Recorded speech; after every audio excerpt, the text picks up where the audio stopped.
If you're looking for a great collection of blanket stitch applique stitches, the Pfaff Ambition 620 has lots for you to pick from. So right up here in the quilt menu section, you're going to find you've got a couple different options. Stitch number 37, 39, and even 59 or 57 actually look all the same. And this is the importance of stitching out a stitch book so you can actually see what the difference is. One has 2 stitches in between each kind of bite. One has 1 bite and 1 stitch, and then one has a little extra triple version of that stitch.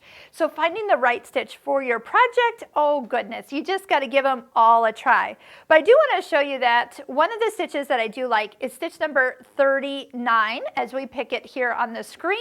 It comes up about 2.5 wide and 2.5 long, and it is. It's just going to make a nice little bite and a stitch forward.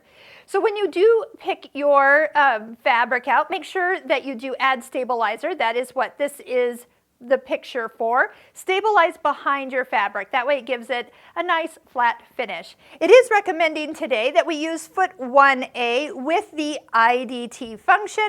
So I'm going to go ahead and take off the foot I was last using, add that, and then pull down the IDT. Next, you're going to notice how great the lines on this foot are for guiding this stitch. It is actually designed, you can kind of see how it is more to one side of the stitching area than the other. It's not perfectly centered, but let me show you what is centered. So the very first stitch is going to be kind of the straight stitch coming towards us, and you see the needle is in the center position. I'm going to just take it 1 stitch at a time here, so it's going to come down and up and then forward, and then it's going to jump to the side for the little bite. So that means you can just line up the edge with the line on the foot, and that is the easiest way to follow and get a perfect satin stitch all the way down. All right, so that is what you're probably thinking is the blanket stitch that you're after. So what about some of these other versions of this stitch? Let me just give you an example of some of the differences.